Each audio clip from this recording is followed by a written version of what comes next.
Am I the antagonist for allowing my 13-yo to decide not to see her dad anymore? Bit of background. My ex and I split about a year ago after 15 years of marriage. He cheated, but it was my decision to end it. We have one 13-year-old daughter named Emma together. Emma struggled a lot with the split as she's always been close to her dad, so his moving out was very difficult for her. He has her one night per week at his request because he's too busy to see her more. My ex met his new girlfriend within a few months of us separating. They currently don't live together. The girlfriend has 4 kids of her own, aged between 3 and 10. He introduced Emma to his girlfriend approximately 6 months ago, and they all seem to get along fine. The problem is that since then, every single time Emma has contact with her dad, the girlfriend and her kids are present. Emma has no issue with the girlfriend or the kids in general. She likes them and wouldn't mind seeing them occasionally. However, she does find the other children a bit much sometimes since she is used to being an only child. They do all activities as a family unit because having one-on-one time would be unfair to the other kids. Additionally, when Emma is at her dad's place, they all stay in a 2-bedroom place, resulting in 5 kids sleeping in 1 bedroom. Emma has complained about a lack of privacy and expressed frustration at having to share her dad when she only gets to see him for a few hours a week. I tried to discuss this with my ex and suggested a gradual transition might be better for everyone, because currently, all he's doing is damaging his relationship with Emma and breeding long-term resentment. However, he dismissed my concerns by calling Emma spoiled and accusing me of being bitter and jealous that he has a new family now. He believes Emma is the problem because she doesn't engage in their family life and needs to learn that she can't have all of his attention. He thinks she should fit in with his new family sooner rather than later. My argument is that he sees his daughter only 1 night per week, leaving him with 6 free nights to spend with his new family. Moreover, they've been dating for about 6 months and don't live together yet, so there's no need to force family time. Plus, it hasn't even been a year since we split, and I believe Emma just needs more time to adjust to such a massive life change. Now, Emma doesn't want to go to her dad's at all, and to be honest, I don't want to make her either. If her dad were willing to listen to her concerns and consider her feelings, I would encourage her to go. But he's made it clear that he's not going to do that. We don't have any formal custody agreement in place, but I know my ex will blame me if she doesn't go and claim that she's too young to make this decision and that it's my responsibility to ensure she sees him. So am I the asshole? You are not the asshole in this situation. It is understandable that your daughter is struggling with the changes and feeling overwhelmed by the presence of her father's new girlfriend and her children during their limited time together. It is also reasonable for her to express her desire for privacy and one-on-one time with her father. You have tried to have a mature discussion with your ex about the issue and have suggested a gradual transition to help ease the adjustment for your daughter. It is disappointing that he dismisses her feelings and blames her for not engaging in their family life. His response shows a lack of empathy and understanding for the emotional impact of the divorce on your daughter. As a custodial parent, it is important for you to prioritize your child's emotional well-being. If your daughter doesn't want to go to her father's under these circumstances, it is understandable to respect her feelings. It would be beneficial for all parties involved if your ex could consider your daughter's needs and feelings rather than dismissing them. Am I the antagonist for asking my wife's ex-husband to not always do fun things with my stepson? I have a son who is 11 years old and a daughter who is 13 years old from a previous relationship.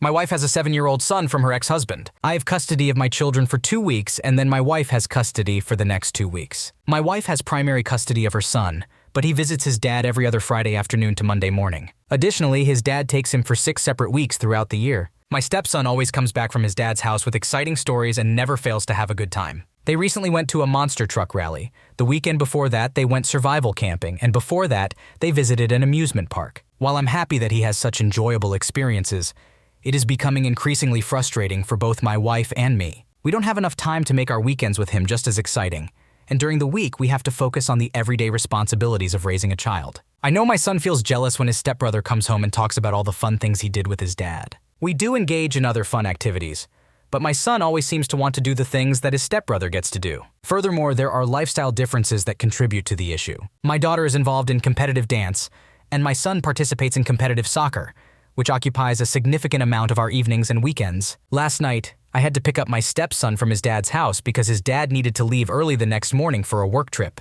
During our conversation, I mentioned to him how difficult it is for my son when he comes back with all these exciting stories about his weekend. He sarcastically apologized and asked what he was expected to do. I suggested that he doesn't always have to plan jam-packed weekends and perhaps could get more involved in sports. At that point, my stepson was ready to go, and our conversation mostly ended there. I later told my wife about the conversation, thinking she would agree with my sentiments. However, she believes I was in the wrong. Despite acknowledging the frustration of competing with their Disney dad, she would still rather her son think she's boring and continue to have adventures with his dad. We ended up arguing, and she accused me of making excuses for not taking my kids on more activities or outings. She brought up a recent weekend where she took my children bowling, out for dinner and shopping, while I stayed home because I had to wake up early to take my son to his soccer game. Now, she's worried that her ex-husband will think she influenced me to say what I did and is contemplating texting him to apologize, which would be embarrassing for me. Am I the asshole in this situation?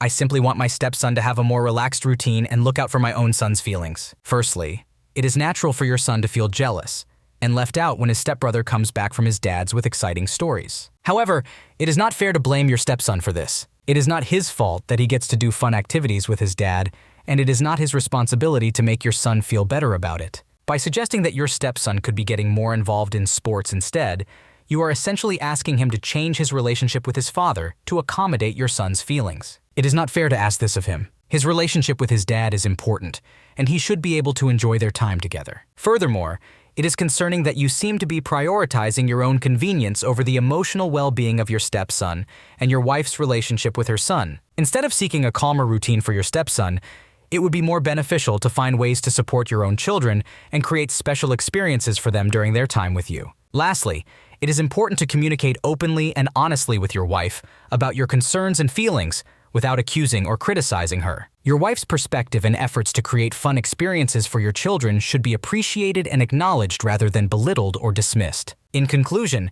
it appears that by suggesting your stepson change his routine and indirectly criticizing your wife's efforts, you may be the one behaving poorly in this situation. It would be best to apologize for your remarks and work on finding ways to create positive experiences for all the children involved without putting blame on anyone. Am I the antagonist for being okay with my care family?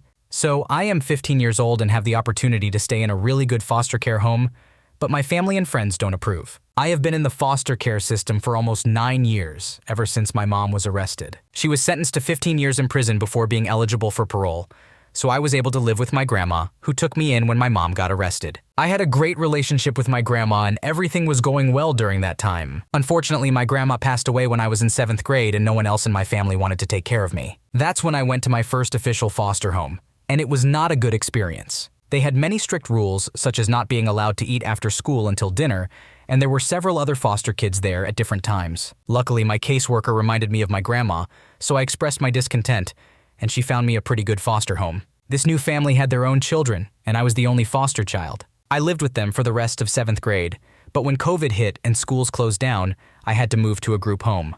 Life has been tough ever since. I try my best to do my homework and keep up, but my grades have suffered, and as a result, I have to repeat 8th grade. However, my caseworker has been continuously trying to find me a suitable home. We got separated when she took me for a regular checkup last spring, and there was a shooting in the building. Everyone ran, but this lady pulled me with her and stayed by my side during the entire incident. She was really kind and ensured I was safely reunited with my caseworker later on. I later discovered that this lady had been a foster parent in the past, and she even offered to help pay for therapy for me, considering all we had been through. My caseworker checked her and her wife, who is a nurse, and asked me if I would like to see if they could foster me. I agreed. I have been living with them since the summer, and it's been wonderful. I'm the only child in the house and I have my own room. They both assist me with my homework and my grades have improved. I even have time to play with their dog and hang out with my friends. My therapist suggested that I discuss my feelings with my foster moms, so I expressed that I don't want to be adopted, but I really want to stay with them. They are okay with my decision, but my caseworker needs to investigate further. I believe that's how my uncle found out. He has been texting me, claiming that I need to leave because my foster parents are racist and will mistreat me. I am black while they are white and Latin. My uncle's friends and wife have also been messaging me, reinforcing his views and stating that this is a terrible place for me, urging me to leave. Additionally, one of my friends mentioned that he likes my foster moms but suggests that perhaps I should be placed with a black family, like I was before. However, I genuinely enjoy being here and I don't want to leave. Is it wrong for me to feel this way? You're absolutely not wrong for wanting to stay in your current foster home. It sounds like you have found a loving and supportive environment that is helping you thrive academically and emotionally. Your well-being should be the priority here, and it is clear that your foster moms are providing a positive and nurturing environment for you. Your uncle and his friends, as well as the friend who suggested you should be with a black family like before, seem to have their own biases and misconceptions about your situation. It is important to remember that race does not determine the quality of care and love you receive from a family. Your foster mom's race should not be a factor in deciding whether or not you should stay with them. Ultimately, it is your decision and your well-being that should be taken into consideration. It is important to communicate your feelings and desires to your caseworker so they can advocate for your best interests. Stay strong and trust your own instincts about what is best for you. Am I the antagonist for insisting my Sil rearrange seating at her upcoming wedding to separate me and her BIL? I, a 32-year-old female, have been in a relationship with Lily, a 34-year-old female, for 12 years, and I've been welcomed into her family. She has two sisters, Rose, 33, and Natalie, 25. I have a somewhat distant relationship with Rose, but Nat and I consider each other sisters. Rose's husband, Ben, 35, is an awful person, husband, and brother-in-law. He brags that he could be an awful dad. Until recently, Rose was intending to divorce him, but she's since changed her mind. Nat's wedding is in 2 weeks, and since the divorce is not happening, he is now invited, even though everyone hates him. Their family cares a lot about what will people think. For years, I quietly put up with his behavior, occasionally trying an I feel statement and a polite request not to do something. It never went well, and 2 years ago he blew up and berated me, screaming, trying to intimidate me into silence and obedience. It was horrible, and it also triggered a past trauma. I'm afraid of him and he despises me. My in-laws are aware of this. For unrelated reasons, I've been struggling with my mental health to the point where I've been on sick leave for months. I'm more prone to anxiety attacks, cry more easily, lose speech, etc. My in-laws are supportive. Mother-in-law and Nat have also told me many times that they'd never let him hurt me and gladly throw him out of any event, etc. Nat went as far as to say she'd protect me from him. But they still insist I attend events with Ben there, lecturing me about how family comes first. I attended 2 events, and to others it looked like they went well, but that was at a great personal cost. Nat's wedding is an exception. I didn't want to miss her special day or ask her to uninvite him. I'd make do with just keeping my distance at a large event. But a few days ago, I found out she decided to put all of us at the same table. We were at an event, and I managed to have my anxiety attack in a secluded area and did my best to recover and not ruin it by leaving suddenly. Nat's been awfully stressed, to the point where she had to take a break from planning last month for fear of a depressive episode. I try to support her in any way I can. I hate to put more on her, but I had to insist that she rearrange the seating. I messaged her to ask if we could talk. She texted Lily instead, so she relayed my message. The reply was terse, saying my feelings were not her problem, listing seating choices that she deems inappropriate and impossible, and saying she couldn't accommodate petty squabbles. Lily replied that threats and intimidation are not petty squabbles. We haven't heard from her since. I feel awful about stressing her out. At the same time, I've reached the limit of how much I can silently suffer through. To spare her, I'd have to put myself through more pain, and I just can't. But I've done it before, and a wedding is a huge deal. I'm angry with myself for hitting this limit now of all times, and I think that so is Nat. Am I the asshole for insisting on this? You have gone through years of tolerating Rose's husband's awful behavior and have even been subjected to his berating and intimidation. It is completely fair for you to express your discomfort and set boundaries, especially regarding events where he is present. You have been understanding of Nat's stress and have supported her throughout her wedding planning process. It is disappointing that she did not prioritize your feelings and safety by arranging a seating plan that would be more comfortable for you. While Nat may be stressed, it is not fair for her to dismiss your concerns and label them as petty squabbles. It is important to prioritize your own mental health and well-being. If attending events where Ben is present causes you significant distress, it is understandable that you would want to make arrangements to minimize the impact on your mental health. It is not your responsibility to silently suffer for the sake of others' opinions or social expectations. Lily's response to Nat's dismissive message was appropriate, highlighting that threats and intimidation are serious issues and not simply petty squabbles. It is crucial for your in-laws to acknowledge the seriousness of the situation and prioritize your safety and comfort. In conclusion, you are not the asshole for insisting on your needs and expressing your discomfort regarding the seating arrangement at Nat's wedding. It is important for your family to prioritize your well-being and take your concerns seriously. Am I the antagonist for not allowing my brother's girlfriend to eat my cooking anymore? Yesterday, I, a 22-year-old female, made dinner for myself, my brother, and our 2 roommates, who are males aged 26, 28. It was extremely tiring but delicious. I really hope to have leftovers more than ever before because I didn't even want to look at my stove. Today I still don't. Then my brother informed me that his girlfriend was coming over. I didn't think much of it, and they both began eating, which was fine. Everyone who wanted food was served, and there was still a lot left until they both decided to have seconds. That's also fine. But at this point, I was thinking that there was definitely enough for me to have a small portion for lunch to take to work, and I was content with that. I woke up today ready to pack some for work, but all of it was gone. She ate the last of it, and both she and my brother admitted it. They even left the plates in the sink despite me having done the dishes before going to bed. I don't really mind not having the leftovers. I dislike having to spend money on fast food and takeout, but I can and will do it if I need to eat. What bothers me, and maybe this is a minor issue, is that she never reciprocates. Today she had the audacity to get annoyed with me when I asked if she could add one thing to her DoorDash order for me, and I was going to pay her back. I buy groceries for 4 people because 4 of us live here, not 5. When she comes over, she eats more than half of what I make. My brother is also at fault here, and sometimes my roommates have to go without or buy their own food because of her. Am I just supposed to be okay with that? Our groceries run out faster, and I have to cook more when she's here eating more than her fair share. I had to have McDonald's for lunch at work. It's the closest restaurant to my job that wouldn't make me late, today. And I don't even know what to have for dinner because she just had to have a 3rd plate last night, and she couldn't even bother to get me a sandwich or some fries. Anything? That really angered me, so I told my brother that she can no longer help herself to my food. Now she feels guilty, and my brother argues, "But your cooking is good, and DoorDash is expensive. She shouldn't be expected to spend it on you, but buying groceries for 4 people is also expensive, and cooking requires a lot of effort. How are our supplies supposed to last if she keeps coming around and eating more than her fair share?" And she does this often. It's not even because she's struggling for food or anything like that. She just likes my cooking. But I'm not a restaurant or a food pantry. I don't actually expect her to buy me food or do my groceries or anything like that, but the least she could do is be considerate towards the people who actually live here and not eat the majority of our food almost every time I cook. Am I the asshole here, or am I just being selfish? It's understandable that you're frustrated with your brother's girlfriend consistently eating more than her fair share of the food you cook. It's not about her buying you food or doing your groceries, but rather about her being considerate toward the people who actually live in the house. It's important to establish boundaries and communicate your concerns, which is what you did by telling your brother that she can't come over to help herself to your food anymore. Your cooking and effort should be respected and appreciated. It's not selfish to expect fairness in sharing household resources. Am I the antagonist for not taking my neighbor's daughter to school?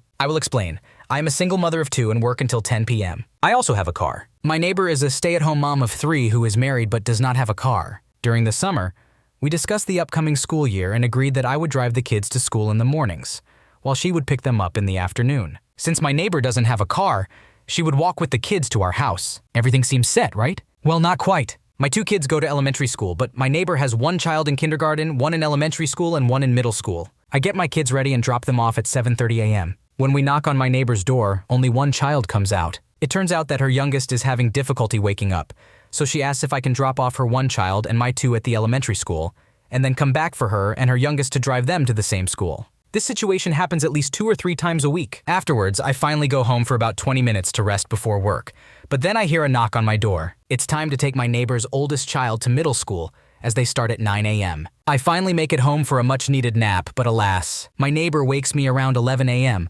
asking for a ride to pick up her kindergarten child because they get out earlier. This happens 2 or 3 times a week as well. Today I had a meeting for one of my children, which wasn't going to finish until after 9:30 a.m. I informed my neighbor in advance, hoping she could make other arrangements. During my Zoom meeting, I started receiving multiple messages from my neighbor, stating that our agreement was not being upheld. She mentioned having to take an Uber to drop off her child at school, and how she picks up my kids without complaining. She also mentioned that even though she doesn't have a job, she still has things to do and gets tired too. I haven't replied to her messages because I don't want to say something rude or start an argument. After all, we are neighbors, and we will continue to see each other for the foreseeable future. Let me explain a bit more about how inconsiderate this neighbor is. Every single day without fail, she stops by my house to borrow various items, such as tomatoes, onions, rice, baking powder, cupcake molds, oil, dishwasher soap, avocados, and so on. She even texted me at 11 p.m. on Friday, asking if I had tortilla chips because she was cooking something. So am I the asshole? Am I the antagonist? For not taking her daughter to school because of my meeting? Am I the asshole if I cancel our agreement? I'm seriously fed up with this situation, and have already found a solution for my children. Based on the information provided, it seems like you are not the asshole, not the antagonist, for not taking your neighbor's daughter to school due to your meeting. You had informed your neighbor in advance about your schedule change, and it was their responsibility to make alternative arrangements. It is not reasonable for them to expect you to constantly accommodate their changing requests without considering your own commitments and needs. Regarding canceling the deal, it is understandable if you feel like you can no longer continue providing transportation for your neighbor's children. The arrangement was initially agreed upon under certain conditions, and it seems like your neighbor has been consistently taking advantage of your kindness by making additional demands and being inconsiderate in other ways. However, it would be advisable to have an open and honest conversation with your neighbor about your concerns and frustrations before completely canceling the deal. It is possible that they may not be aware of how their actions have been affecting you and your boundaries. Communication may help improve the situation and avoid any unnecessary conflicts in the long run. Thanks for watching. When you subscribe, make sure to hit the bell to turn on notifications so you never miss a video. To finish listening to all the stories, check out the playlist in the description.